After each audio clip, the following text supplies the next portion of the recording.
Welcome back to the program. Joining me now for our political panel is Labor MP Claire O'Neill and also Liberal MP Dan Tehan. Thanks so much for joining us. Dan Tehan, first to you. We've got to go to the paid parental leave scheme. This is the mother of all backflips, isn't it?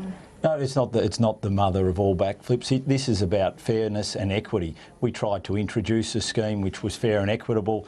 Obviously, the Labor Party opposed that. So we're coming back to the Parliament with a similar scheme which is fair and equitable. And so I don't see it as a backflip. We have to face the reality of the Senate. We've done that. So we've come back and we've said this is now a scheme which is fair for all Australians. And we now want the Labor Party, the Greens and the Independents to pass it, as we want them to pass all our budget measures so that we can go on fixing the nation and fixing the debt and deficit legacy that's been left us. Claire O'Neill, there is some responsibility that Labor has to take here. This was a policy, the $5 billion scheme was taken to 2 elections. Labor railed against it and didn't put an alternative forward. So we're now left with this situation. What responsibility does Labor take? Well, I don't. I'm incredibly angry about what the government's trying to do. Australian women have been fighting for a whole generation to get fair paid parental leave, and that's something that Labor introduced 4 years ago, and I'm really proud of the scheme that we put in place, which was for a minimum 18 weeks with the expectation that employers would top that up where employees were able to bargain for that. What we see now is the government trying to make a change when months ago it was going on and having this discussion about how it wanted to provide more for new families. It's now saying that it wants to take away.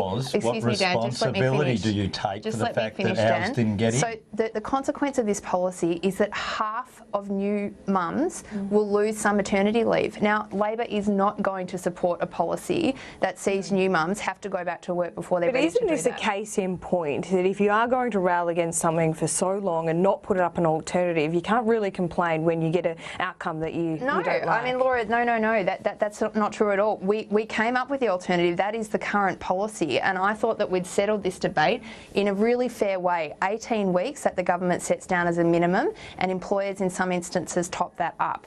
We're not. This is a good policy. I'm really proud of it, and we see that with incredible uptake from the Australian community. It was meant to be a policy that was supplemented. I think that's even the language, Dan Tehan, that's used in the legislation.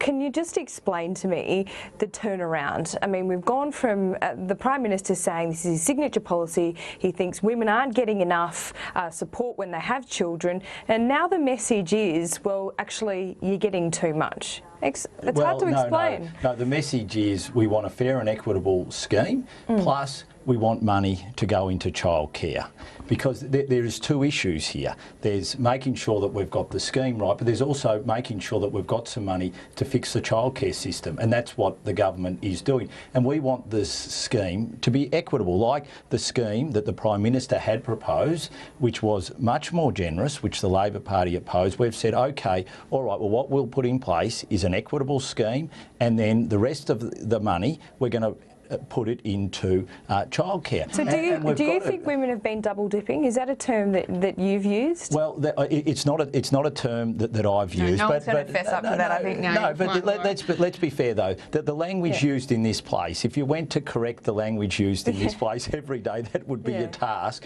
for here and to eternity. But so, you agree that would be a term that'd be pretty jarring in your electorate. What about rorting? Well, there's been a lot of words which have been used in this parliament, which people in my electorate would go, I wouldn't have used that term of phrase, I wouldn't have used that expression.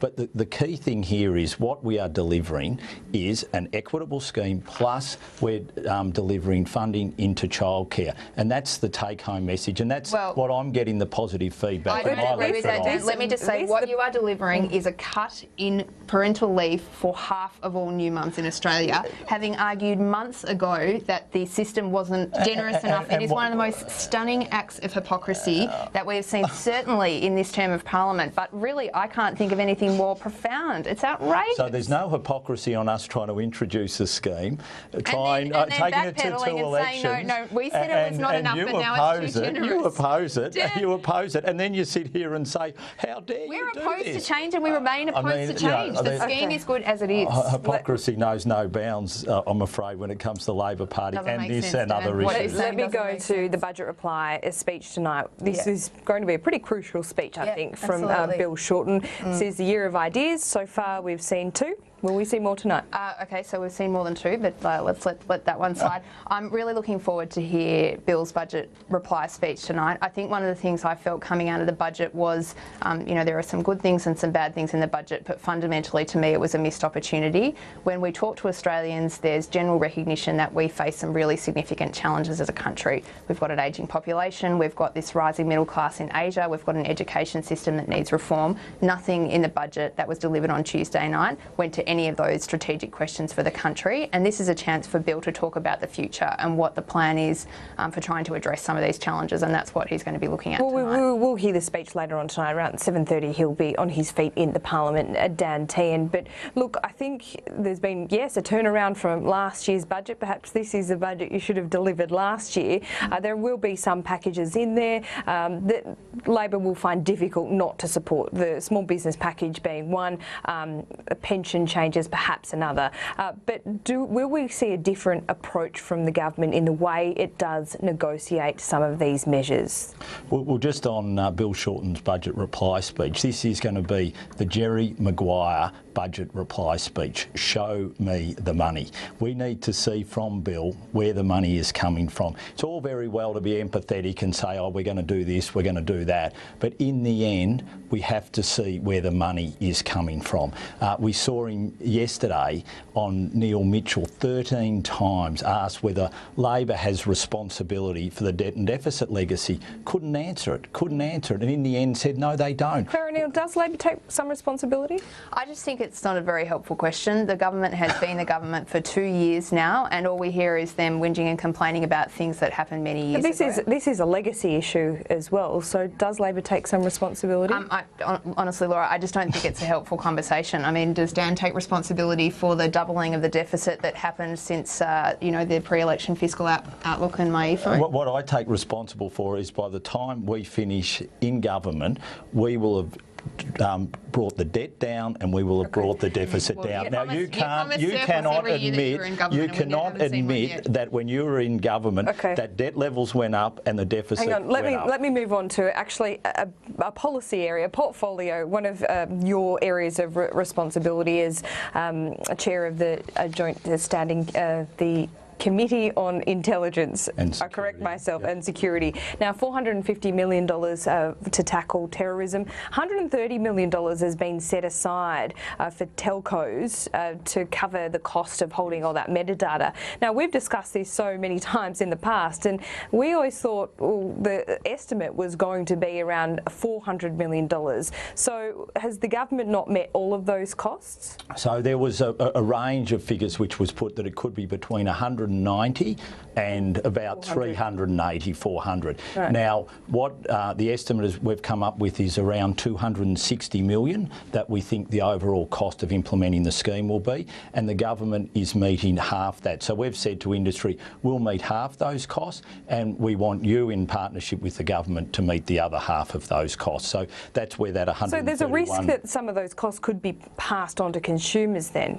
Well, what we're saying to industry is that we want to work with you in implementing the scheme, and we think these are the costs. So you think they should have to shoulder some of the costs? We think that, and that was what the committee recommended, that we shouldn't pay the total of the scheme. Okay. So it was a bipartisan approach to say no, industry needs to meet some of the costs. Otherwise, you run the risk of what they call gold plating of the scheme. All right, I just do want to move on to one last topic, and Barnaby Joyce had a Hollywood star in his sights this morning when he arrived on the doors of Parliament.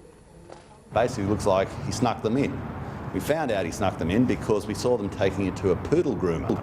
Now, Mr. Depp has to either take his dogs back to California or we're going to have to euthanize them. He's now got about 50 hours left to remove the dogs. If we start letting movie stars, even though they've been the sexiest man alive twice, to come into our nation, then why don't we just break the laws for everybody? Barnaby Joyce be the sexiest man alive. Dan Tehan, this is a bit of a distraction, isn't it? It's not a distraction. It's actually a very serious issue, especially for the agriculture sector in Australia. And I would say to Johnny Depp, you know, get your dogs back on your jet plane and get them back to the United States, because you didn't go through proper process. You have risked bringing disease into this country, and whether you're Johnny Depp or whether you're just some Joe Blow US citizen, you've got to respect our laws on this. So I'm right behind Barnaby on this one. Not a fan of Johnny Depp. Claire O'Neill, just finally to you, does this look like a bit of a distraction from perhaps some of the heat the government's copping on the PPL at the moment? Well, I think politics has these moments of vaudeville, and this is really up there with the best examples of it. I don't have any specific words today for Johnny Depp. I think that many coalition backbenchers would be wishing Barnaby gets back in his box and gets back on the talking points about the budget. So we'll see if he gets onto that this afternoon. We will see. Dan Tehan, Claire O'Neill, pleasure to have you on Lunchtime Agenda today. And that is it for the program. We now take you to the floor of the House of Representatives for question time.